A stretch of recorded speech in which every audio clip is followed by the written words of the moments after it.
era muyimbi kyasinze okukolera guno omwaka zino nedda muyimbi asinze okunkolera guno omwaka Shiba Kalungi akoze bulungi nnyo akoze bulungi yasinze okusingira guno omwaka yasinze okunsingira ate mbasajja kubanga mu basajja asinze okunsingira olina emikwano gy'abasajja mingi kati bw'onooyogera yogera totya kuswala totya kuyisaamu ggaali anti nze lwakuba kale ekiriwe simanyi anti ombuuzizza nze ate nze munaye sitera kwogera nnyo ku bantu batali mikwano gyange sitera kwogera ku bantu mikwano gyange kati mu basajja asinze okunkolera Chris Banina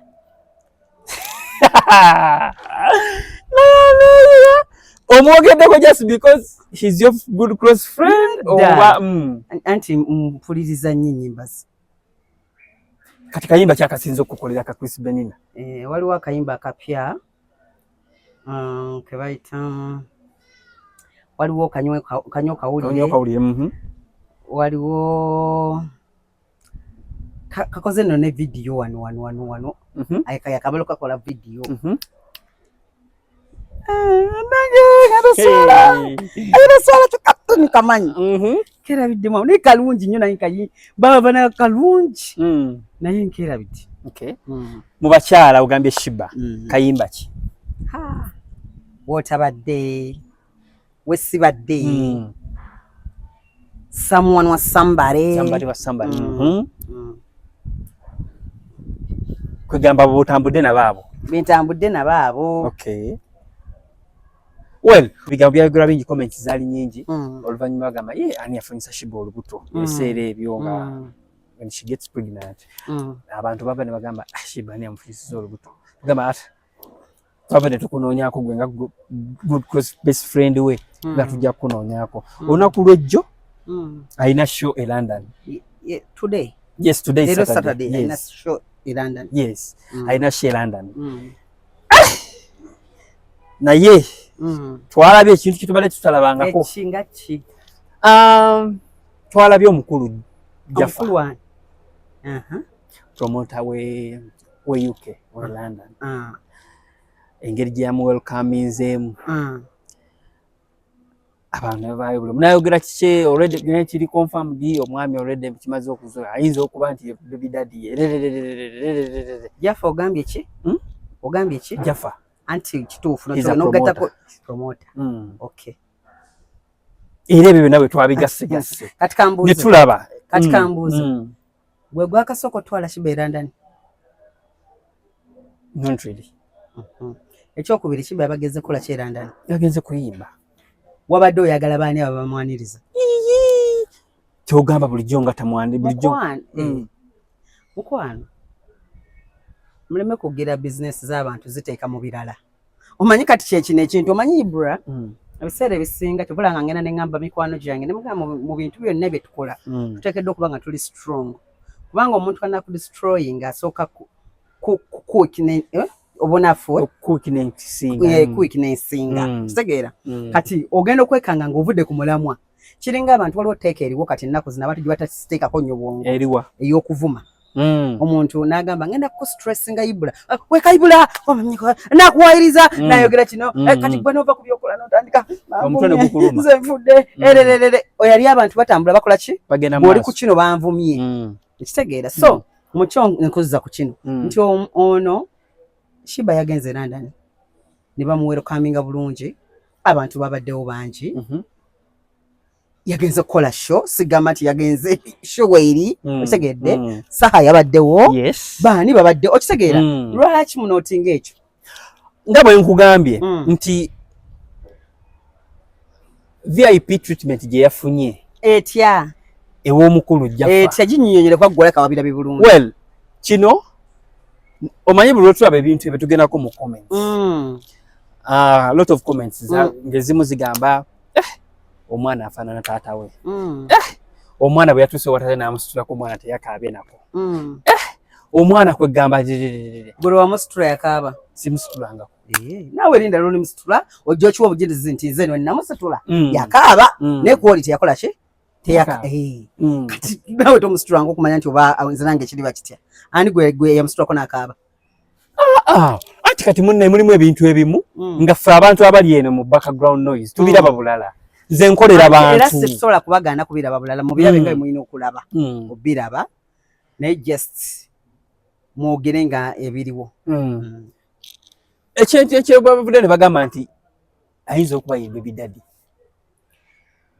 omwana mufaanana omwana agajira muwadde ibra sitera kwagala kugenda mu life z'abantu nnyo sijja kugenda mu life z'abantu nnyo ate tusigenda gaana abantu bye bayagadde kola ki kwogera wabula just bw'olisanga kiba kalungi kubanga public figure serebu osobola omulaba onawe yakoze ki ng'omubuuza ku ekyo kyennyini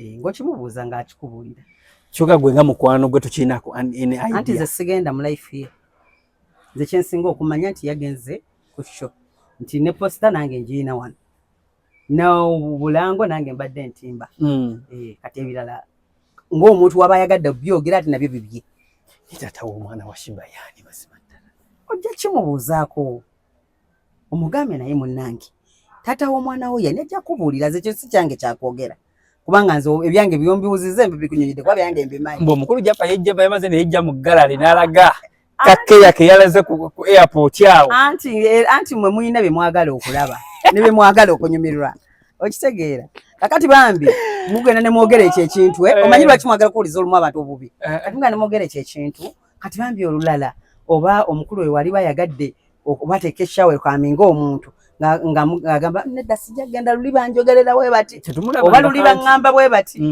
okitegeera anti tumulabangako gwe gwabadde gusoose otegeera otya erinnya lye balyogereddeawo actually he's my friend he's my good friend he's your friend ask him naye kati bana namwe mwagala tutawaanya notwogezaako kakati obuuza otya ebintu etali yange mukwano gwo mukubire kole ki anti nawe olishiba mukwano gwo ezo kati mbuuza kale kushiba bakati fwe tuba tutunuulira kati mbuuza kushiba tombuuza ku mwana we tombuuza ku kwani we mbuuza ku ye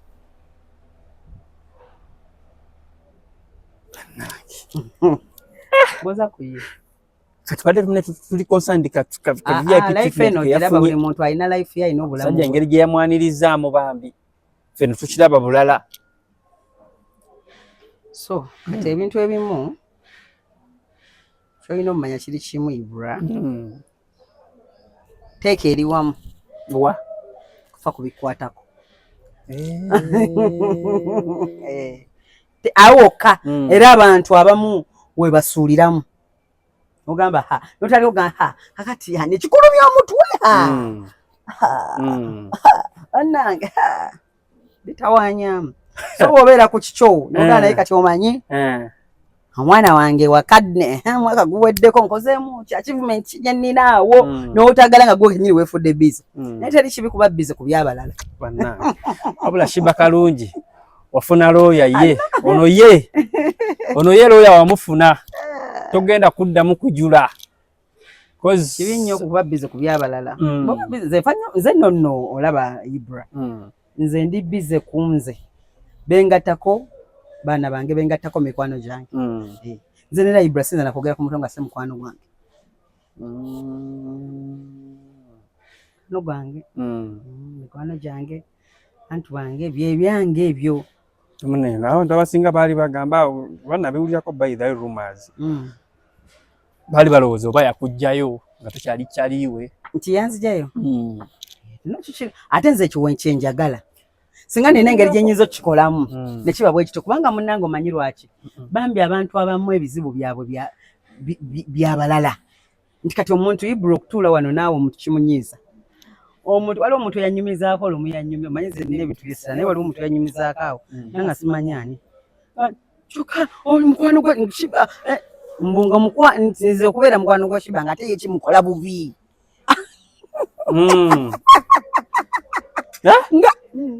nga yawulira ate bubi okitegedde kati bambi ate oba omusaasira nogamba bambi ne bamize kwebaza mulwanirira ne watali mulwanirira kubanga tewaliwo lutalo okisegedde tewaliwo lutalo luliwo kubanga teri muntu akola kyatayagala buli muntu kyakola aba akola ki aba akyagala kati tetwaliwo lutalo mbu kati genda omunzi gyempoze mukino sina lunaku lwe nali nze nti nga nzikubuuza Sheba no bintu byabyekolya nga wabyagala mu time ye nga wabyetaaga nange nekolera ebyange mu time yange nkola ki era wenziza wano toŋŋambyeko nti tugenda kwogera ku Sheba singa kyonŋambye nali badde kugamba ate nze yogera mbuuza oŋŋambye jangu ka interview onoosonyiwa okwetumiikiriza nye naawe okimanyi nti oli good close friend we nze simanyi munnange nze kyemmanyi mukwano gwange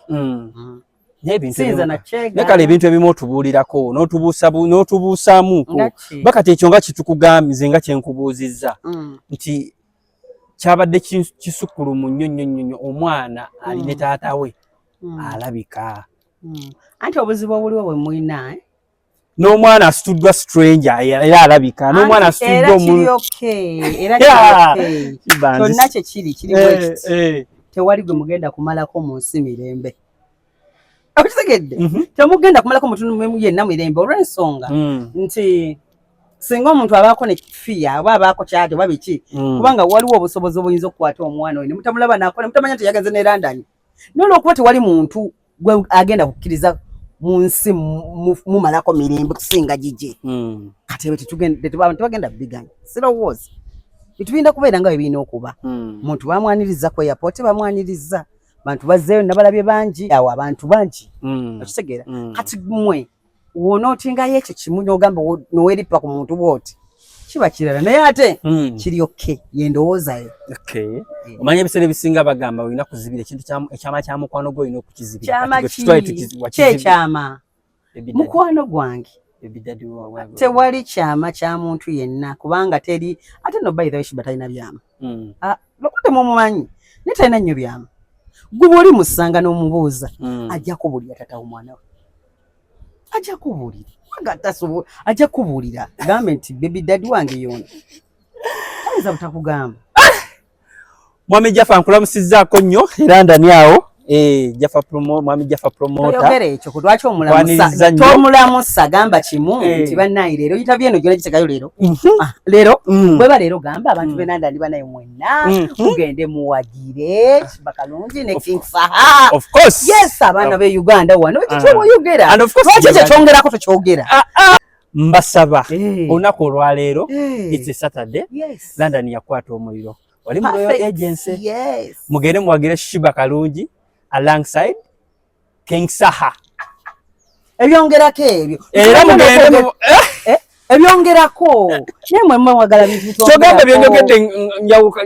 njawudde nnyo ate tebina we bigattira tebigattako ne kati ekyo kiraba kigattako kuba n'omuntu analaba interview waba teyetegeddaga kanziruke ende ndaba ekyo ameeri yago ngamba otya nti byembadde njogera byembadde mbuuza abantu okumanya tebigattako really mbadde tebigatta kati ogamba nti ate n'otumentioning omuntu ate si ye muyimbi mfo kyokumentioning abayimbi nti bannange Sheba Kalungi ali eyo nti bannange King Saha ali eyo bannange Rita Dancer ngene omulabeko ng'anyenya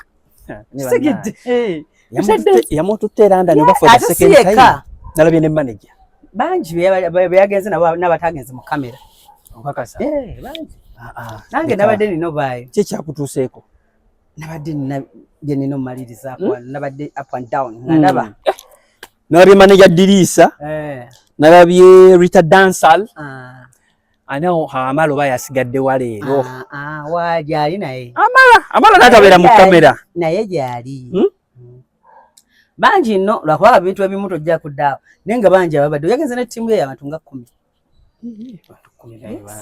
10 genze n'abantu kati gwe bayita amaanyi naye bannange bonna abantu bonna obasasulira tiketi bonna otegedde waliwo ensonga eri awo abantu nga 5 ate kati kuba promoter wa bulijjo Platinum batambula n'abameka abo bonna abantu aba Platinum batambula ba Beyonce batambula n'abameka waliwo ebintu ebimu bye tubaamu omuntu n'agamba lwe bangulira Range Rover we bamba Range Rover bantu bangi temusaana yajewadde ebintu ebyo bisaana baani kubanga ffenna tufuna omusayi gwaki red.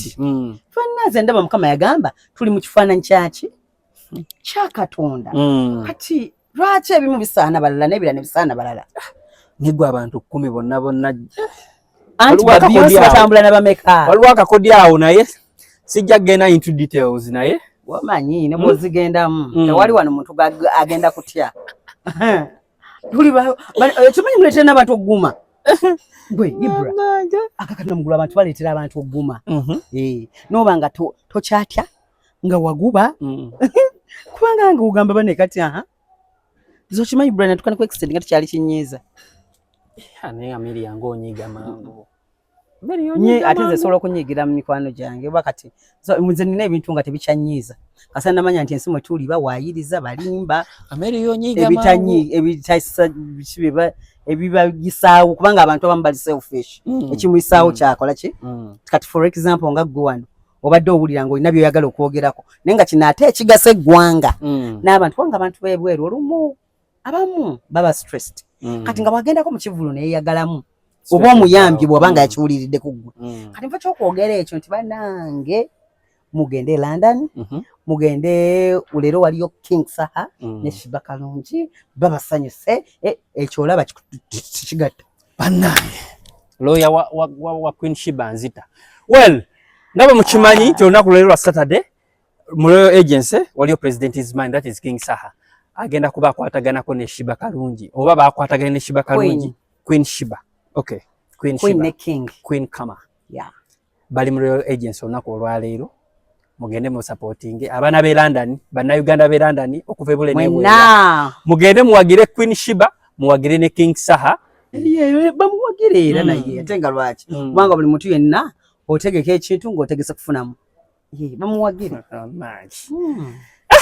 nakulabidde Rita Dancehall wali ngesayo libula okumutta tubunyume ku birala naye bitufe ne bambi Rita Dancehall respect mwana oyo hasala bambi Rita Dancehall hasala ate Rita Dancehall actually ayagaliza ebyaddala ate nze bwe ntunula Rita Dancehall ebbanga lyemulabiddeko kala akatonotono ye muwala bambi amanye ennaku ye amanye ennaku ye ate awa respect eri abantu babbosi be ate ekyobugagga ky'omunaku mazima nampisa omuntu yenna ng'oyagala okuba owakabi oteekeddwa okuba n'ebintu bibiri bino naddala nga toli planned decade mazima nampisa yetteeke yokka and ma'am she has been genuine to Shiba and that's why I'm later ye number one gundi buli kaseera anti omuntu omutuukako naye okumumaintaininga okubaawo kati oteeka okuba yamumanya ne bakwatagana yes kubanga omuntu yenna owakabi wamubefriendinga naawe ng'oli mutuufu wa mazima gy'ali oyinza butamufunamu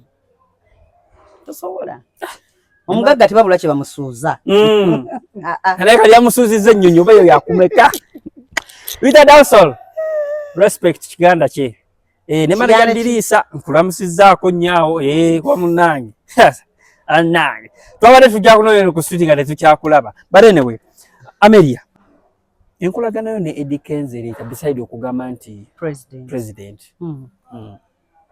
president wa federation beside that simulinako buzibu taninako buzibu I respect him president wange mukwano gwange kubanga bansobola okugamba nti omuntu obo oyinza omukubira akasimu n'akwata aba mukwano gwo very good omuntu bw'ati aba mukwano gwo bw'olaba abantu abamuvoola abamuyisaamu amaaso abamu-attacking there and there kyekikugira in your mind ekinzijira mu mind yange kiba kimu nti just bagala mu disorganizinga kyenasosoka okugamba mu interview luli nti abantu balina kati emmoto egamba leka mu stressing leka mu disorganizing kyova olabanga naye olumu atendewalirwa najja naye nnyonnyolako nagana edda kubanga ndooza ye muntu atayagala nnyo bintu byamuwaayiriza byaki okitegeera kati lumu ogenda n'omulaba nga nedda kino nedda kiri bwe kiti naye n'otamunenya kubanga omukulembeze yenna omulungi aba bw'atyo olina okunnyonnyola ki abantu kati ate kitali kufa abalala kubanga nze neera ojja kunkongokako oba oyogedde ki gw'omanyi emabega kawo twalabako mukulu Nobert ngali mu mwisamu eggali okufa obufi namulangira kino namulangira kiri twala sente asaba accountability kibiki abayimbi abaliki namuvuma nayogera n'ebintu ebyayitidde emyaka gyonna egy'emabega n'agamba nti abamujonkera bani abamujonkera ati yagamba abamujonkera Dikenzo n'agamba nti abantu I have a lot of people abanzijonkera anti waliwo position mukama gyakuteekamu ng'ebintu ebimu olina obbigumira kyova olaba nga ababitya tagibateekamu ekitegeera so omwami gw'ogambye oyo amujonkera yakasookera ku ye oba azze abikola abantu avuma abantu oba yakasookera ku ye omanyi waliwo omuntu ayomba nga bimaking a sense niwabeerawo abantu bebagamba nti bo bantalo okitegeera nti Nobert wantalo Nobert yamuvuma Nobert promote basimumanyi simulaba nkona face to face simumanyi tomanyi Nobert events tomanyi simumanyi ebyeddala si mu bubi naye gwe kyova olaba nga nkubuuziza gwe ombuulire azaavuma abantu Nobert anti sigwe gusooseko abantu abasinga bagamba mbu abajjonkera oba mulimu gwe kuvuma manyi kati abantu okuvuma kwakufuula mulimu promoter kati promoter ne kuvuma anyway simanyi naye kyensinga okumanya kingamba ku Eddie nti just waliwo omuntu nga just kujja mulamwa kumulamwa kukola gwe byotekedde kukola ki kukola kubanga teri muntu ategomba kintu kirungi muntu kyatuseeko teri muntu atayagala position ya Eddie Mwali okitegeera kati n'abagirwana kubanga anyways era ebigambo bwe byasukkakaawo n'avayo n'agamba oludde e Kampala ngenda ku resigninga kuba president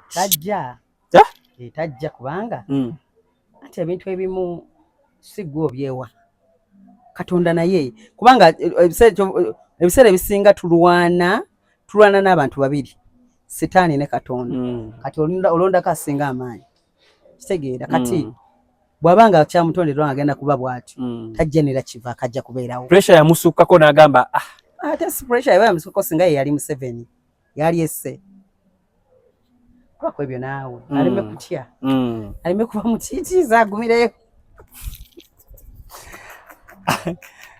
agumireyo bw'omugambye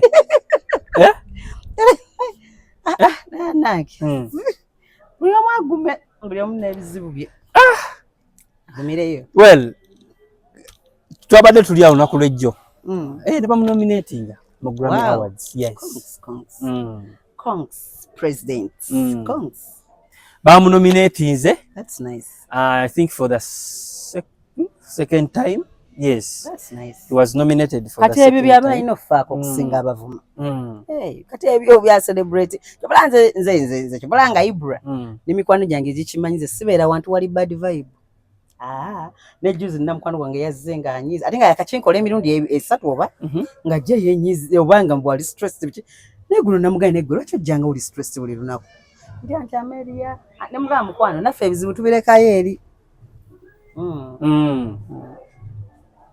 n'omugamba ekintu ky'okwestressinga tojja nakyo bireke stress zo zirekeyo gy'ogira tusanyuka kubanga tunabeeramu ezo buli omu alina ebyo nayo kennyini olina ebibyo kati buli lwe tuneesanga nga ekitugasa bizibu stress tujja be bano bosanga nga engumba ziri bweziti okutama buli bwebuti yabange endongo okyagigoberera endongo music gwe nga gwe nze music yantamamuko ate kiki anti aleeta kitono ate afulumya kinene wangi nyabo aleeta kitono ate ofulumya kinene ekingi kati ngaffe abantu olumu abaagala ebintu by'okukulaakulana ogenda ntubezamu n'ogamba fulumyeyo oluyimba ate enfulumyeyo oluyimba tuteekemu miliyoni nga 2 ate nga simanyi zigenda kudda zitya kati omanya ebintu ebimu tetukyabyekoza bampaano babandabe ate ffe ddala abazaddeko kubanga Ibranze nina abantu 20 people 20 nga sitaddeko balala nga wemba nga asiba wadde kyakulya tebagenda kulya abali compound zali nga kyo teeka gange yes kati buli kimu oba olina okuba nga weegendereza nnyo nkozesa nnyo omutwe kati ensonga lwaki music omugenda kitono mwagala n'emikwano gyange bamuli baagala kuba bo bafuna naye kati nze nga Amelia ngatta 1+1 nendaba nga ate equals 4 1+1 equals 4 nga tebigatta tebingattidde asooka endabe wano kino kati wembeera awo ne mmanya nti nyinayo sente zange zitannuma naye omuntu ofulumya oluyimba bagattewo okuvuma nti wati omanyi kuyimba wayimbye bubi okitegeera nze naye abavuma ani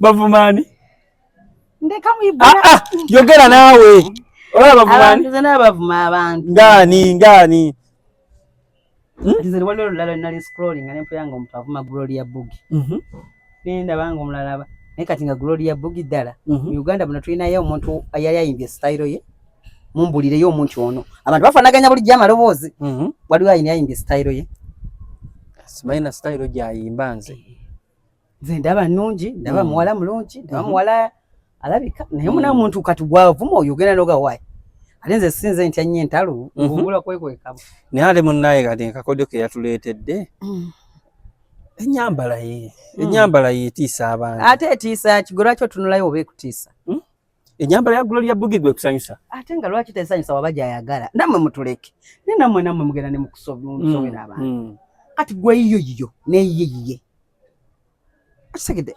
Ibra tubeere feya tetuleme kufuga abantu okitegera bino ekyo kintu kyenkanankana saawa zino n'abantu abamu abali ku baana abato mwana omwonoonye omwana nno omwana life ye nze Ibra nze nti nakula ne jjajja wange kati jjajja wange yagula ettaka e Busega nga kyasinga okwagagamba omuzukulu wange Amelia nze njagala abeere Kampala njagala abeere mu kibuga wakati okitegera kati nagenza okukula ate nze nsula Muyenga ye asula wa Busega nkuleetera ekyo nkugamba ekyo nkutegeeza ki nti mu bulamu buli muntu Mukama yamutonda nga yeye ayina ne byayagala kyova olaba nga nze abaana bange mbagamba kimu nti zo gwange gwakubaweerera kubateekateeka kubasomesa nze Ibra sobola kumaca nti kati ennyumba eyo giraba nje abaana bange kino bwe kiti no nkuteekateeka mbalaga ensi mbalambuzaako wemba njagadde buli kimu kubanga mmanyi byenjagala tebajja byagala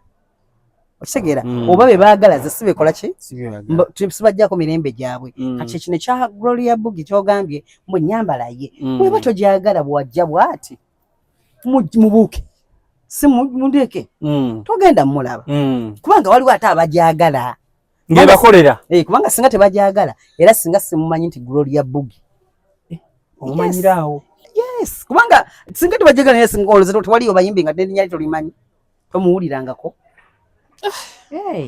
so gwe kitakolera omulala kimukolera kati music wamuviiriddemu ddala completely ate siyinza muvaamu naye mukola lwenjagadde ku peesi yange tokyalina pressure sobola okusalawo neŋŋamba ate nga mwagala nnyo kyova olaba nga nze mpagira nnyo abayimbi n'emikwano gyange nkiwagira nnyo kuba mwagala naye kati ate gwe ekintu kyoba tusobola nnyo ate tolemesa akisobola muwagira abantu Amelia bakutegeera batya nti bakutegeera ddi nti oli muyimbi bantegeera dda no but like enzijayo ojja otya okukakasa ojja otya abantu okutegeera nti oluyimba lwe nali nayimba nti omwami atalina nsimbi towuba omwami atalina lugenda bwe luti ye ŋŋombo yange omwami atalina nsimbi towuba nti kati gwe bwoba tolinaamu ssente Ibra towuba toyina buyinza tobuba kya Luganda omanyi mwe mwasomanyo kati oluzungu toyina maanyi gagamba muntu kino nga toyinaamu kasente toyinaamu ssente ddayo mangoka tuula wali nga toyinaamu toyinaamu ssente so is that your breakthrough song wanje Amelia lwimba olwakuba akaddi musical yayo Ibra omusajja talina nsimbi tabuba ndanaye buli omu Ibra tunyumye zanti n'ekirungi sibangako na luyimba lwa hit nzisibangako na luyimba lwa hit ati nga bashuba kalungi abombo yabadde nolembo kati saawa zino someone was somebody yaliko wesibadde yaliko kati nzisibangako na luyimba bwe tunyu nene Nalira amazima gakati. Oyimbidde banga. Obola banga bibeerawo ne bikubowa muko kati obola banga atemze. Banya respect nnyo abantu abamaintaininze ababeerayo. Oyina ennyimba mmeka? Ate nno nyinya ekikoyo musane na nnyingi. Nete kuli yadde hit song. Siiraamu hit. Oba producer bala nakuwandiikira. Togenda goba bagoba abo? Nze kizibu. Ate aba producer abayimbira abayinkwatira era bebakolera ne gundi n'abalala. Kati for example nino oluyimba bwenjoya ni waliwo oluyimba biki nesimu yalukola. Ayina ya nesimu ye yakola wesibadde. Ne someone was somebody nesimu yabikola. Nange nesimu yakankolera ennyimba ng'ennya. Zange ayana namubuza. Ibra toyogera nti sina mukisa. Ate kati gugambe ki? Omukisa. Ibra nze nina omukisa munene nnyo mungi. Naye akuba buli omu alina omukisa gwe guli. Kati ennyimba kosazeewo nnyimba kuzivaako buvi ogambe nti kati engeri gy'otalina mukisa ebintu eby'okuyimba biveeko. Ate ogamba sina mukisa. Nguyina mungi mu birala kale. Kati gwe obuzibu bwo kale buvaawa? Mu kimu kuyimba? Okubeera ebbanga lyonna tolina hit. Nga sina hit. Obuzibu bwange buva saagala kuteekamu kintu nga sinnamanya we nnaafunira. Kitegeera? Okimanyi nti bwe twakola oluyimba olwo bwenjoya ne Sexy yanga kati nagamba Mary oluyimba tumaze oddukola. Baluyita bwenjoya twalukola ne Shuba Kalungi. Kati mwaka ki? Nututte emyaka ng'ene emabegaawo. Mwakola video? Yee! Ne video tulinayo n'olulala twafulumya ne ŋŋaana ne ŋŋamba kakati munange siruwuliranga nako. Kati ati kyekyo. Oba promotion. Anti kyekyo promotion naye matalinga. Naye kakati olaba nze kati ngenda ndaba Sexy Shibe oyo ng'akutte. Nze nali manyi kati ng'abo aba abanene tebateekamu ssente mu nnyimba naye ssebo ng'akutte $5,000,000 mu promotion. Kati ate nze mba ndabamu akataka wali. Mba ndabamu awo ekintu kyange. Mba ndabamu exhibition Spain nti nsasule deposit abantu bange bagende balambule exhibition eto kama mba ndabamu birala. Naye agenda gikolera bukakola agenda kukola promotion akola mu video. Era ekyannemesa oluyimba lwange bwenjoya lwe twakola naye okuba hiti kyali gundi.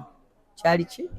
Kyali promotion na kugamba bakiyita bate ekitogamba nti yeno gundi. Si budget. Yeno budget. Bakiyita budget. Budget ya gundi gyemugenda okutambulirako nga mukola. Bwe twamala oddukola ne video namiki. Bakiyitaani.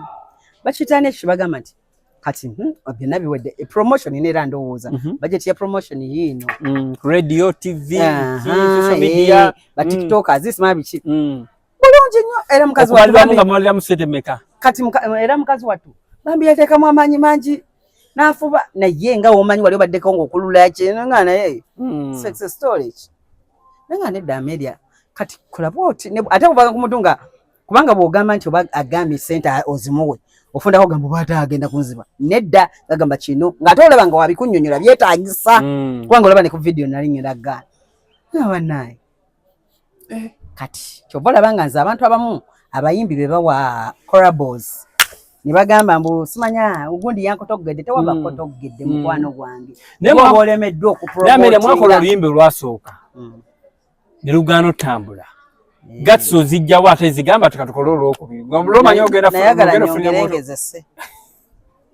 nayagala nyongere naye nembigattaawo weyagala ogezese naye lwalemedde ne mugundi ate nga ye bambi abaajo daga naye Ameria naye kati yakimanya ne mugamba mukwano gwange ng'oli muyimbi kankolekeyo oyimbe onkolenabyeso kakwakola naye mukwano gwe nno nnyo ebyo ddala kibanga yakakomawo wano twakulaba ku birthday yo najja ku birthday oba ya muwalawo birthday yange yajja kuyeriisa muwalawo mukwano ng'ogwo ate kati bro ogenda noteberezaamu n'okwata miliyoni nga 3 oba 2 ng'atadde mu kuyimba naye n'ogamba zidda zitya n'oba nga tomanyi naye nga okole ki kati bano ababadde bateekangamu ssente nga bafunanga hit song oba oba magezi ki bafuna kati for example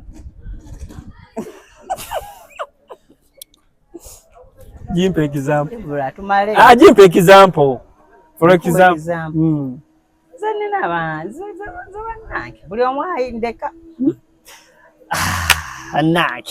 Well, mukyala munne amanyiddwa nga Big Events. Bamukutte okubeera bamukwata emabegakaawo. Alina endongo gye yategekayo emabegakaawo. Endongo ya Sebatta. Yamutwazizza e Luzira. Right now twogerera bali mu mbeera y'okubeera basonda akasente. Okusobola okubeera nti munnaye bamukola ki? Bamusondera. Abanja miliyoni 7.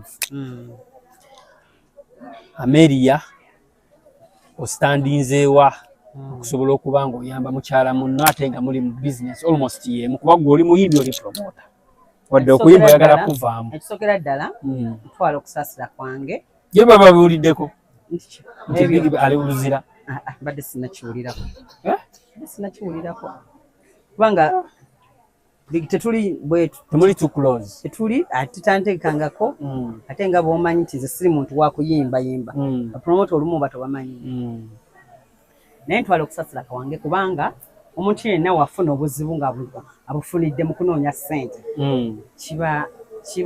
kiba kirungi kubanga tebakutte nti obye wabula yali anoonya ssente funa ki kubanga nera ebyo ebintu byennyini ssente ze zireeta ssente zezitwala ssente sente ze zinoonya ssente era ssente ze zireeta ki kuba toyinza funa ssente nga tokoseza ssente so mu ekyo ti so sorry bambi ng'olabye kati naye nze mbangamba kati abo bapromota beegattegatte bamuyambeyambeko ate what's friends for kitegeera awo mukama wakulagira emikwano emituufu kuba kati muntu wabanga mukwano gwo mubadde mugundi emu tomugenya kitunga ekyo kutuukako so mwenna abali eyo bambi Big events, yes. So sorry bambi ekyakutuuseeko nsaba mukama akusaasire okiyitemu bulungi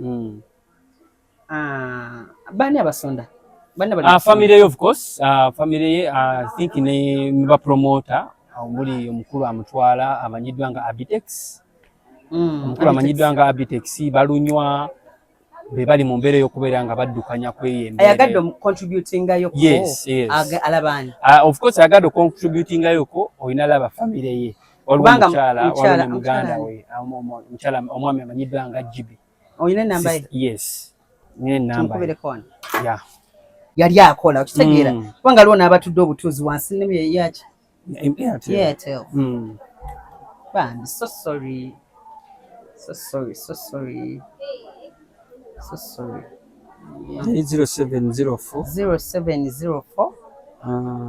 47 89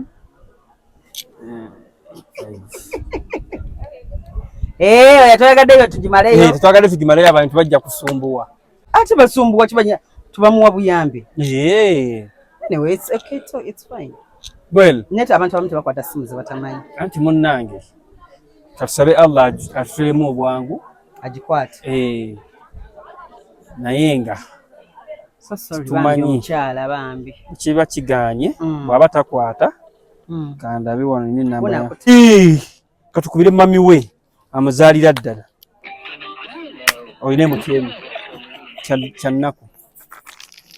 kyannaku nnyo ngaalabye mukazi wattu so kati ala ate ekikwewuunyisa ebintu bya Katonda bizibu kati ate bali mu kulwanyisa aba federations kati singa aba federation bali bizibu era president yagambye Eddie Kenzo bagenda baako engeri gye bakikwasaganyamu bami assalamu alaikum warahmatullahi wabarakatuh oyogeddeko ne Ibra wano lwakuba nkubidde ku namba ndala mbadde ndi n'omukyala wano gwe bayita Amelia Nambala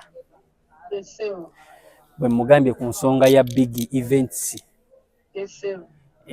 nga anoonya omuntu asobola okuba nga naye acontributinga kanaaba asobodde ng'omukyala era wuuno wano yogerako naye tulabe Mama Amelia jebaleko mama kale nnyo nawe jebaleko kale mukwano Ndi siri bulungi. Munange olabye. Munange bampita Amelia Nambala. Nkumanyi nkulaba.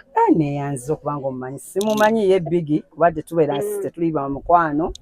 Tetubeera nkwawo naye munange nga w'omanyi nti mukyala munnange. Ate ayinza kuba na muzadde oba alina abaana. Abaana bajja kujja kasita alina omwami. Alina omwami. Kale mukyala. Kyekisinga obukulu ate kyemanyi sente ze baamusibidde era yali ali mu kunoonya ssente. Era bambi yali ali mu kunoonya. Sorry kati simanyi we ka contribution kange nyiza kawaani. Osobola okuziteeka ku ssimu ya esi oyo namuwa gundi namuwa layini naye esi agenda London enkya waliwo omuwala omulala bamuyita Jackie omumanyi. Jackie Muyimbi. Omuyimbi. Mutegedde. Kati tulina gurupu gye twakola Jackie ba treasurer. Kati nsobola okuweereza ennamba ye ne mukubira ne mugamba nti bw'oba olina ky'ofunye ajja kuteeka ku gurupu. Asobola n'okuteeka ku gurupu. Gurupu ne wataginteekako. Ono ali wano akontributinga ekikye. Kati ze ngenda contributing ekyange nga bongambye enkiwe nga sente mmeka. Ngenda kunoonya $1,500,000. Allahu akbar kathir jalla jalal. Zinoonya bannaye Amelia bw'aba asobola mugamba nankubira ne tusinkana tulwa ne Ibra tuli wano muyenga kwa Ivory Castle ne tuzimuwa.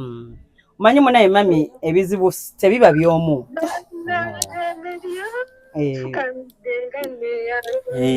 Nange ebizibu tebiba by'omu. Leero lwange enkya lwa mulala.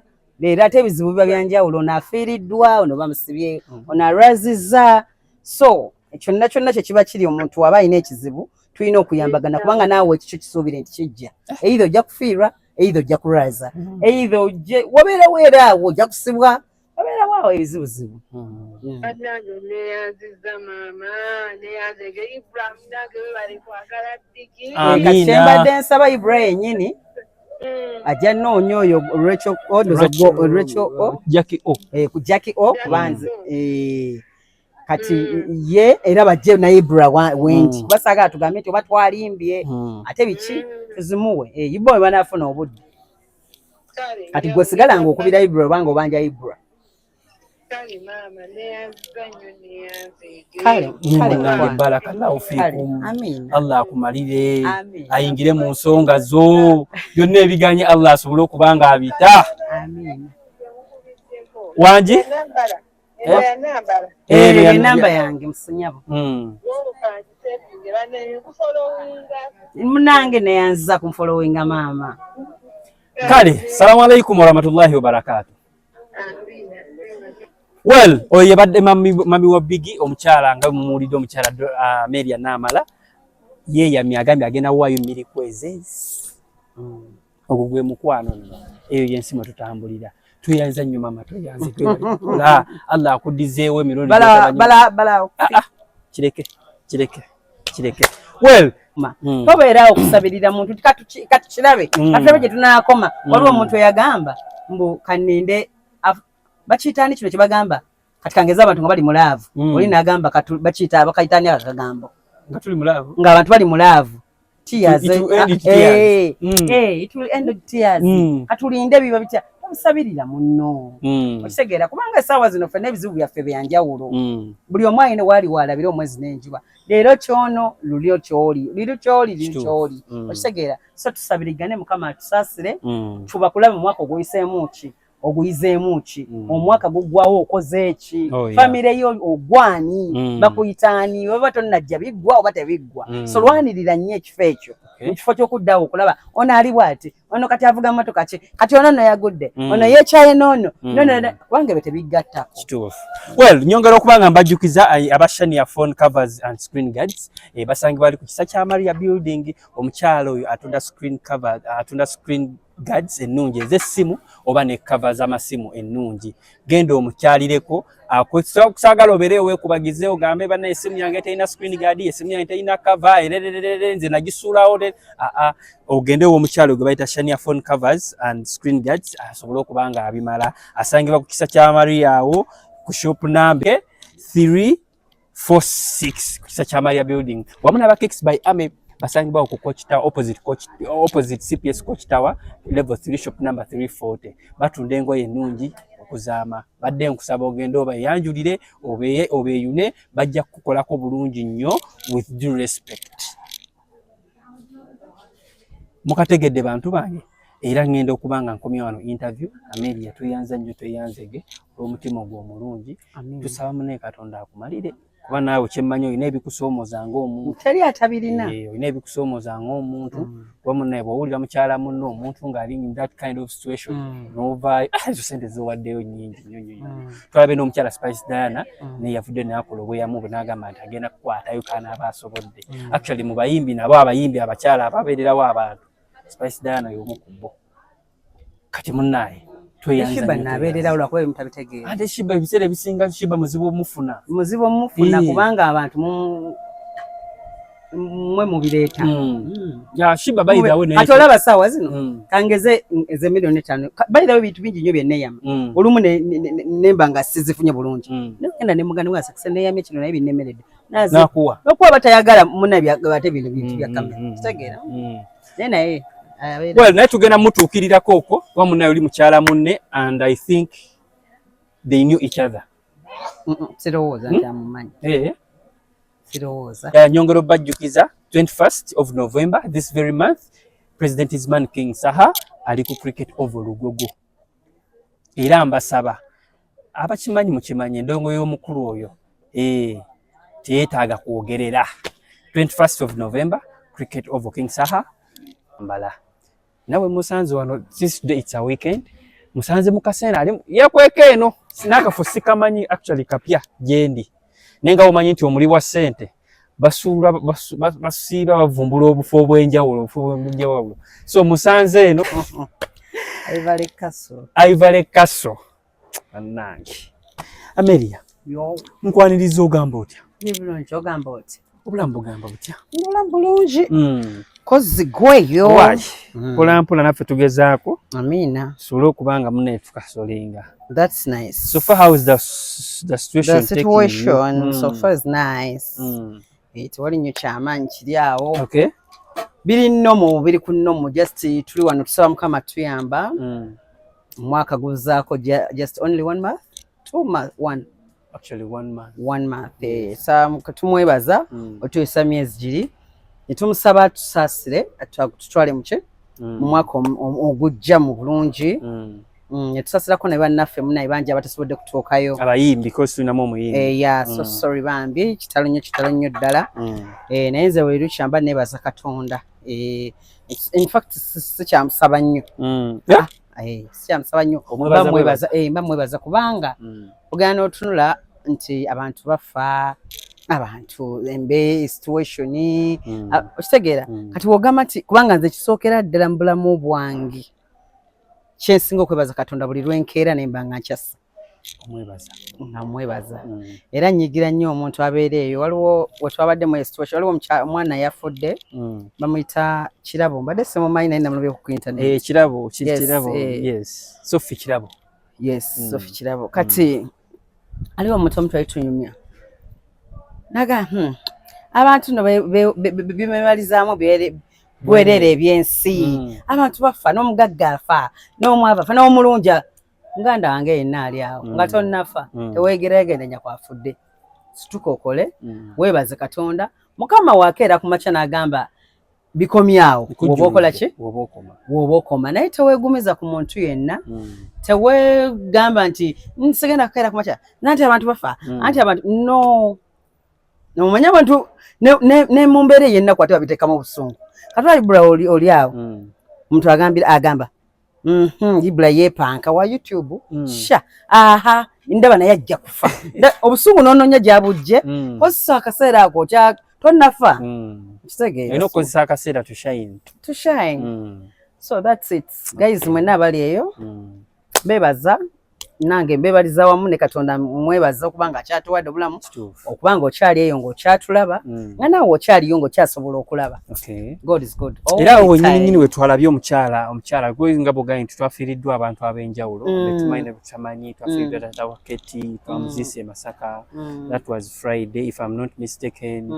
Tulinamu omukyala oyo omuyimbi something tulinamu ne Sophie Kirabo kukinawulira nti omukyala amanyiddwa nga oyo omuyimbi yafiira mu lutalo lwa kuzaala. Kino tekireetera abantu bamukubanga nnyo. Olina okutya but otya ate nga neera wooguma kubanga buli muntu alina entuuko ze. Kubanga toyinza kugamba nti kati olw'okuba oli yafiiridde mu kuzaala ate gwe tojja kuzaala. Nedda ate awo kiba embeera ya bunafu. Olina okuzaala nino nga bw'osaba Katonda nti Mukama nsobozesa nveeyo bulungi kubanga waliyo n'abazadde abatafudde. Kitegeera naye ate Mukama waba yakitonda bw'ati buli muntu alina enteekateeka ze n'engeri mwayitira. Kitegeera kyova nze sikkiriza muntu agamba nti nsobola okutta omuntu nsobola okutta nabiradde kozi Mukama aba akuyisizzaamu onzite ng'enteekateeka zange zikoze kizituuse. So yes abantu abali eyo tuzaale. Totya kuzaala nti olw'okuba oli yafudde olina okuzaala naye nga so sorry era okuzaala si kwangu era abazadde tuba respecting era abamanya bali eyo wekitiibwa mukyala wakuzaalidde omwana muwe ekitiibwa bangi wadde yazaala dda wadde agenda kuzaala muwe ekitiibwa. Well, Amelia, tuli mu mbeera y'okubeera nti yes tuli mu kubanga tukomekereza omwaka oli mukyala omwaka guno ogukunguddemu gwe ng'omukyala ogufunyeemu omwaka ngufunyeemu kyesoose okugamba nti nze ekisookera ddala nga sinayogera kintu kyonna nsooka ne neebaza Katonda olw'obulamu kati nze ngufunyeemu kubanga guno omwaka bukyanga gutandika siggwangako ku ndiri nti ndi mulwadde sibeerengako awo ne nnema kufuluma nti ndi mulwadde kati mba neebaza Katonda mba ndabira ddala nga ngufunyeemu kubanga munaye waliwo nga tugenda gumalako naye ng'ate waliwo awo emyezi ng'ebiri ku esatu nga yali mulwadde kitegeera so nze ngufunyeemu kuba Mukama ansaasidde. Biki byesinza obifunamu beside that? Ekisookera ddala obulamu. Ekyokubiri financial era mpola bwe bityo kubanga bw'oba oli awo nga teruzibangako nga tofunye kyakulya era weebaza Katonda kubanga aliwo era aluzibya munaye nga tannamanya kikyagenda kukola kyagenda kulya nga ne mu nsawo tanayingiza yadde. Nineebaza Katonda nti olwogwo nsobola n'okwebaza ne ŋŋamba nti ngufunyemu okuba nti abaana bange abaana kale weebali basoma tulya famire yange weeri Kama ansaasidde bwe bityo mpola mpola. What's the single mother, Amelia? Anize simanyi no kiri bwe kiti kimbuzabuzaamu nze ng'omuntu olw'ensonga nalibalenga mba ndi single mother naye ate omuntu alina single mother ati ye muntu nga tebakuwa buyambi nga tebakuwa na school fees nga gwe weerabirira buli kimu nze neerabirira buli kimu kati ate nze kati gwe ogenda okuŋŋamba oba ndi oba siri ndaba nga straying ngako omuntu alina kukola paati eyo ku baana be musaba na nnyima just nakyewanga omuntu nti bw'oba osiparities nze n'omuntu nze ndi muntu w'abaana bangi just ababa ab'omuntu mbwezo nakikubuuzaako neera wakidooginga nina abaana bangi gwe kyoba omanya. Okay, continue. So mbadde gamba nti sikiranko ku makya musabe ssente nti twagala kusinta nnyime just nze kyemmanyi mu mutwe gwange nti omuntu oba tukyakolagana naye nga mwayawukana si kirungi kumusumbuwa ate tuweeyo kino ate tuyambe kino kati simanyi neyite single mother. Mwayawukana n'oweewuwo ekyo simanyi neyite single mother ati tukinyonyodde omwami wo gy'ali gwewazaalamu abaana naye mwayawukana ogamba mwami wo ogamba omuntu gwewazaalamu abaana kale baby daddy yes mwaseparatinga naye you don't even bother to call him I don't buli kimu gwokyekwasaganyiza. Yes, I don't because neteekateeka nga ngenda okwawukana naye Okitegeera kubanga abantu abamu abakyala bamugana mwawukana n'abantu nga temunnasalawo. Temukoze nteekateeka emala. Nteekateeka okitegeera. Ate abaali eri afunye omuntu ali mu bulamu bwo manyi teri kiruma mu bulamu bw'ensi eno. Nga kwawukana na muntu ali nosigala ng'omubebera. Ate tulina kino ate omwana mulwadde ate kino ate kino. Anyway abamu bakikola ng'obusobozi bambi tebabulina. Era financially stable. Siri kuba ndi mukazi ofuna kati ebyo byonna byenkuzza wali nti twebaza Katonda. Nti Mukama asobola n'okuyamba nti mu kifo ky'oli eyalikoze bino oluusi n'akuyambayo n'omuntu omulala. Sanga ebintu bwe bityo kati kwegamba bingi bye twebaliza Katonda. Kati gwe buli kimu okyesobolera abaana bo beeyambaliza abaana bo beesomezesa abaana bo beeriisiza toyinaako buyambi bwa taata w'abaana baabwe. Nekolera buli kimu nze nga nze. Even he didn't even bother to call you oba munaye maama oba abaana bali batya mukyala abaana bali batya. Anti ekyo nze nino kimuwa. Ekyo nze nino kimuwa. Kati mulimu abantu abamu nga nti mwemba mwali mweyagala muba mwali mweyagala ebyaddala. Kakati we mwawukana era mweyawukana mu mirembe. Kyoli n'agamba sigenda kumalako mirembe. Naawe tomalako ki? Mirembe. Nembeeramu abakyala abali eyo nga wawukana n'omusajja kubanga abasajja balina kutulugunya kuno nti namuzaalamu omwana kati abaana bange baliwa yatambalabeko ererere biki nemubeera mu kusika omugwa nono omukyala kati nze yalwadde ne waba tannalwala sukulu fees batuwaja mwe muli eyo nyabo wabadde n'omusabo wabadde n'omukazi tweba tuli bubi embeera bwetyo tugirina kati anti omuntu oba waliwo omuntu gwoleka najja sinosaba Mukama Katonda akuwa obusobozi. Kati gwe beto bitunuulira Katonda omutonzi yakuyamba. Katonda yanyamba ate nina n'emikwano nkesi nemereddwa. Sinza kubulwa nyamba. Kyekyo so kati bingi bye twakyo nze Ibra siva mu church every Sunday. Mbeera ku church. Kubanga kati ebintu ebimu buli ky'ogamba n'ogamba nti kati nze kino. Bwenkera ku makya nze Ibra bwenkera ku makya nenjawukana n'omuntu mba njawukanye naye. Kiba kiwedde. Mbanja okanye naye. Bwenkera kuba kyangu omuntu abadde mukwano gwange ne manya nti tokyanjagala. Tonjagala njogera ku bubi biki. Sikulaba. Sinza kuba wooli. Kwegamba waliwo ebintu ebimu ng'obulamu. Just fe tubukalubya. Sege kiringa Ibra omuntu okugamba gundi olaba Ibra ono yakuvumye. Ate ndabanga gwe abanvumye.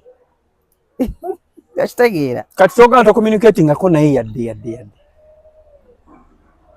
Tomanyi wa kiba kyayetaagisiza naye sinnakyetaaga tekinneetaagisa. Yango oli mukazi w'amaanyi. Tekinneetaagisa kiba kyetaagisiza naye tekinneetaagisa. Twalizeewo nti weetaaga buyambi na bwa musajja. Lwaki? Teri mukazi teri mukazi amanyi g'omukazi yenna gawe wabaayo omusajja. Amanyi g'omusajja wabaayo ki? Omukazi. Naye kisinzira ebintu by'obikola otya. Kitegeera tofiira ku muntu nga gwe batondayo omu. Nekati Ameria tudde mu mazima. Biki ebyakwawula n'omwami wo? Ate nno munnange ebyo ebiraba byange naye. Era temuliimu muntu yenna gwe nzaga nti ono byange naye. Wase buli kikazi ekiri awo ekiyimiridde. Omukazi ajja ayinza omukazi ayita ku musajja buli omu n'agira naga kibebi kino. Ensobi yaliwo kugwe naye ani yali omukyamu era biki ebyabaawula ononsonyiwa okumanya. Ibra nno sitera kwagala genda nnyo mu famire. Sitera kyagala siraba lwaki tutuukayo eyo naye gwe manya nti ndi mukazi ayimiridde. Atengeredde. Ndi mukazi ayimiridde. Nkimanyi olina kati era gw'olaba waawo. Gw'olaba ng'era omukyala. Ndi mukazi. Sinnakulaba obaawo n'omuntu nga neera kubanga abakazi twatondebwa.